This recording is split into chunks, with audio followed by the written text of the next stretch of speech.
नमामि संगं नमामि संगं नमामि। मैं गीता गौरिया गुड़गांव से। और संघ का आदेश आज मुझे गोल्डन रूल नंबर 5 पे बात रखनी है। और उससे पहले मैं एक बार 10 के 10 गोल्डन जो नियम है हमारे सुनहरे नियम, उनको पढ़ के एक बार बता दो ताकि कोई नया हमारा सुना साथी जुड़ा हो, बहन या सर, तो उनको भी पता चल जाए कि कितने गोल्डन रूल और क्या क्या है। तो पहला जो हमारा गोल्डन विनय है नियम है, केवल समण, जिसमें सिर्फ हमारे समणों की एंट्री है, बाकी दूसरे की किसी की एंट्री नहीं है। दूसरा है चंदा कभी नहीं, इसमें कभी चंदा नहीं लिया जाएगा, कोई किसी प्रकार की पर्ची नहीं वो बनाई जाएगी चंदा इकट्ठा करने के लिए। तीसरा है जाति अभ्यास कभी नहीं, या जाति की कोई प्रैक्टिस नहीं करेगा कोई समण साथी, जाति बाहर रख के आएगा संघ से। और चौथा है केवल संघवाद, जिसपे आज मुझे बात रखनी है। और पांचवा है पद प्रतिष्ठा मंच माला कभी नहीं, तो इसमें ना कोई पद है ना, इसलिए पद के साथ प्रतिष्ठा जुड़ी होती है, और मंच होता है तो माला पहनाते हैं लोगों को, तो ये वाली बीमारी भी खत्म कर दी गई है।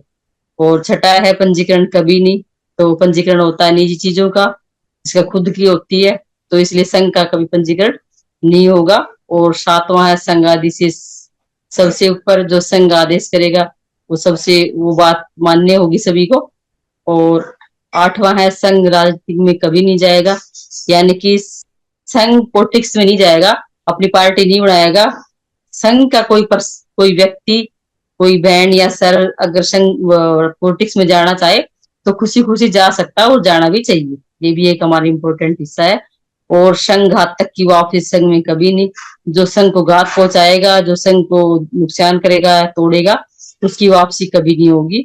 और 10वां जो गोल्डन रूल है कि उपरोक्त 9 विनय संघ का आधार है, ये ना कभी बदले जाएंगे, ना कभी खत्म किए जाएंगे, और ना ही कभी अमान्य होंगे। यानी कि ये 10वां जो गोल्डन रूल है ये हमें गारंटी देता है ऊपर के 9 नियमों की। तो ये है हमारे 10 गोल्डन रूल, जिसमें से आज मुझे चौथे गोल्डन रूल पे केवल संघवाद पर बात रखनी है। तो केवल संघवाद बात इससे ही पता चलता है, जैसे नाम के अर्थ से ही, कि समण संघ समणों का संघ है, और यह समण लोगों का संघ है। जैसे पुराने समय में केवल संघ ही होता था और सब लोग संग संग चलते थे, रहते थे, और संघ की विशेषताएं हजार बार बताई जाती है। संघ जब बिखरा तब संघ के हजारों टुकड़े हुए, जिसका नाम जाति भेद, वर्ण, रंग भेद, नस्ल, भाषा, संस्कृति, आर्थिक, काम, व्यापार आदि के नाम से आदि आदि रहा। तो संघवाद बिखरा तो संगठनवाद, परिवारवाद, क्षेत्रवाद, पूंजीवाद, धर्मवाद के चुंगल में फंस गया। लोगों ने 29 लाख संगठन बना लिए, 6,700 जातियां के थी, तो बाबा साहब ने हमें 3 वर्ग में बांटा, SC ST और OBC, और बाकी कन्वर्टेड माइनॉरिटी। लेकिन इसमें भी अलग अलग भाषा, अलग अलग क्षेत्र में बट गए, और संघ क्या बिखरा कि लोगों ने हजारों प्रकार के धर्म बना लिए और हजारों संत आए इकट्ठा करने को, पर लोगों ने संतों के नाम पर भी अलग अलग मठ, मंदिर जैसे बना लिए, और लोगों ने अपने आप को रंग, पैसा, नस्ल, भाषा, काम, व्यापार, संस्कृति, धर्म के नाम पर एक दूसरे को तोड़ दिया। यानी कि हम उन चीजों में बट गए, धर्म के नाम पे, जात के नाम पे, या मठों, कोई भी मतलब था उसमें, हम चीजों में बटते रहे। और जो हमारे जो संत हुए उनके नाम पे भी हमने अलग अलग संगठन बना लिए, और हम खुद ही उनमें उलझ गए। जैसे कोई कबीर पंथी, कोई रविदास पंथी, या कोई रामदेवी, जो है वो अलग अलग से, तो उसमें बट गई, कोई बुद्धिस्ट। तो हम सब अपने आप में कहते हैं कि मैं उससे बड़ा, मैं उससे बड़ा, लेकिन हम कोई किससे संघ से कोई बड़ा नहीं है। संघ इसीलिए हम सारे के सारे बिखर गए, तो तोड़ दिया गया उनके नाम पर। आज हर परिवार अलग थलग पड़ा है और चंद लोग इसका फायदा उठा रहे हैं। और ध्यान से देखने से पता चलता है कि संगठन 29 लाख है, जो खुद 29 लाख टुकड़े में बटे हुए समाज को कभी नहीं जोड़ सकते, क्योंकि वो खुद ही बटे पड़े हैं। 29 लाख, 6,747 जातियां थी, उन्होंने ही 29 लाख संगठन बड़े हुए उनके ही। तो धर्म जैसे मजहब, रिलीजन हजार प्रकार के हैं, जब से ये खुद अलग अलग हैं, तो समाज को कभी नहीं जोड़ सकते।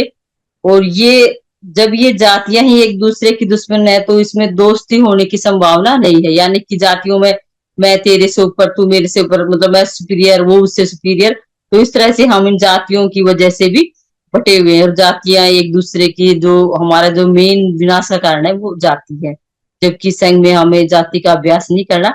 तो ये बात भी मैटर करती है। हमारे यहाँ पे संघ की हम जोड़ने का काम करते हैं, तो संघ सिर्फ सिर्फ और सिर्फ जोड़ने का काम करता है। तो हम इस तरह से संघ में हमारा एक तरह का पारिवारिक सा रिश्ता हो जाता है कि भाषा, जाति और क्षेत्र के आधार पे हम डिवाइड नहीं होते, बढ़ते नहीं है। क्षेत्र एक एक दूसरे से नफरत करते हैं। मतलब उत्तर भाषा वाला तो साउथ वाले से इतना वो नहीं करता।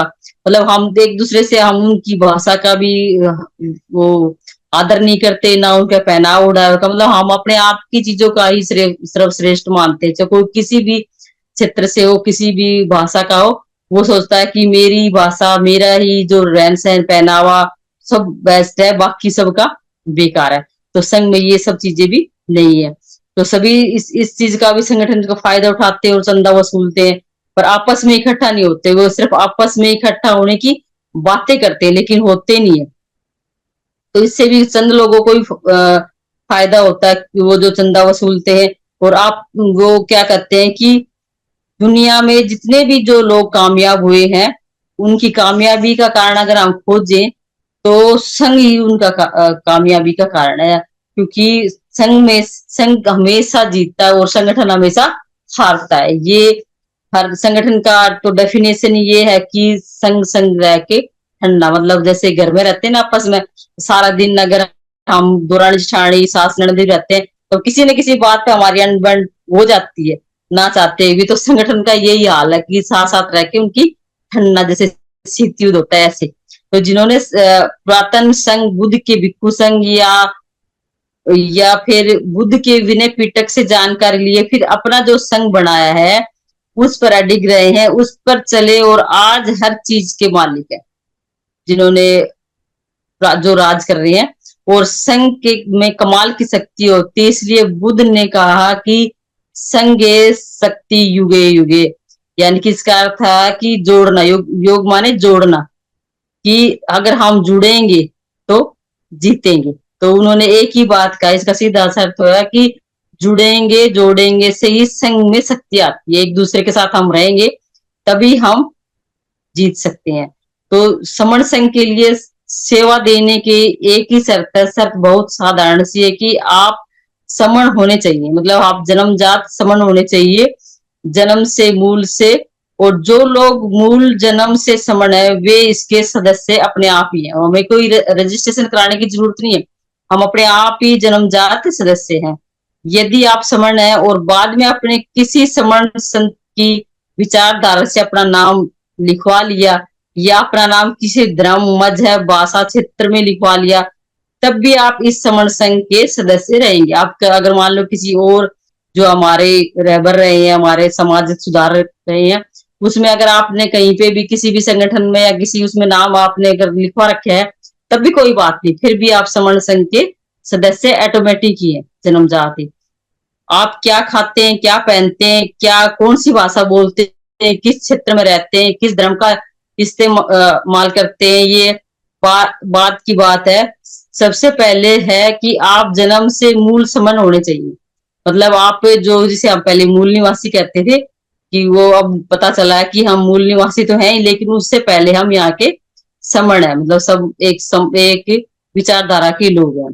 इसलिए समण संघ सबसे बड़ा घर है समूहों का, जिसमें 29 लाख संगठन आ सकते हैं। वो 6,747 जातियां आ सकती हैं। अलग अलग मतों के समण आ सकते हैं। अलग अलग मतों के मतलब आप किसी को भी मानते हो, लेकिन आप समण हो इसमें, इस संघ में आ सकते हो। देश विदेश के समण भी आ सकते हैं। देश विदेश के समण कैसे? जो यहाँ इंडिया से SC ST OBC के माइनॉरिटी के जो लोग हैं, वो भी समण में उनकी काउंटिंग होती है। वो भी उसी समण संघ के सदस्य है। संघ ने पहले भी हमारे बच्चों को बचाया था, संघवाद ही फिर बचाएगा।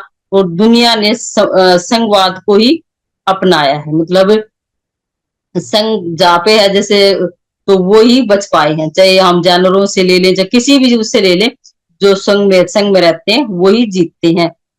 भारत गणराज्य संघ है, संयुक्त संघ, सोवियत संघ और संघं शरणम गच्छामि, बुद्ध का संघ, दुनिया का नियमबद्ध संघ है। यानी कि जो हम कहते हैं कि संघं शरणम गच्छामि, तो वो खाली कहने से नहीं होगा, वो हम मतलब अपने आचरण में हमारे दिखना चाहिए। यानी कि हम साथ साथ हमारा ये जो हमसे विपरीत विचारधारा के लोग हैं, जिन्होंने संघ बनाया, हमारे ही जो नियम अडॉप्ट किए, आज वो कामयाब है। तो ऐसे हमें खाली बोलने से नहीं होगा, हमें इसको अपने आचरण में लाना पड़ेगा। तो जो बुद्ध का संघ है वो सबसे बढ़िया है नियमबद्ध, मतलब उसके तरीके हैं कि उसमें रहने के कैसे कैसे संघ के नियम है। जैसे अभी मैंने 10 गोल्डन रूल पढ़ के सुनाए, इसमें से चौथा संघवाद का जो नियम मैं अभी बता रही हूँ, तो वो यही है। तो संघवाद से बड़ा और सुरक्षित कोई भी तरीका आज के समय समूहों के लिए नहीं है। हम सभी पुराने जन्मजात समण संघी है, हमारी पहचान एक समण संघी ही रही है। दुनिया ने हमसे ही संघ के नियम सीखे। समण संघ दुनिया का सबसे पहले नियमबद्ध संघ है। संघवाद समण लोगों की मूल जाति जन्मजात विचारधारा है। संगठनवाद विदेशी विचारधारा है। विदेशियों ने अपनी संगठनवाद की, नेतावाद की, प्रधानवाद की, हीरोवाद की विचारधारा हमें दे दी और हमारे संघ पर आधारित विचारधारा विदेशियों ने ले ली। आज के समय यूरोपियन यूनियन संघ के नियमों पर आधारित है, वह कामयाब है।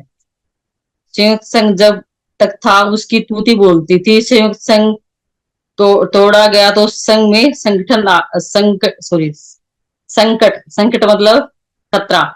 ये जो संयुक्त संघ था पहले, जो रूस बना था, जो उसके युद्ध जब उनके टुकड़े हुए तो बहुत सारे उसके छोटे छोटे जैसे यूक्रेन, कजाकिस्तान, बहुत सारे जो उर्केस्तान, ऐसे करके बहुत सारे देश बने हुए उसके। तो ये संघ जब वो संयुक्त संघ टूटा तो उसके बहुत सारे ये वाले बड़े देश बने।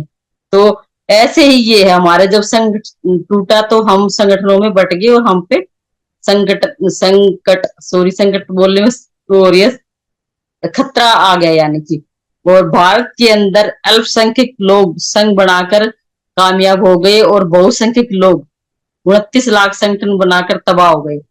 भारत की राजनीतिक पार्टियां जिन्होंने अलायंस किया यानी कि गठबंधन किया, संघ बनाए, वे सत्ता तक पहुंची और जो पार्टियां अलग रही वे किनारे पर आ गई। किनारे मतलब साइड में हो गई। जैसे समुद्र में कूड़ा करकट बाहर नहीं आ जाता किनारे पे, और जो पानी के साथ जो चीजें होती है वो अंदर ही रहती है।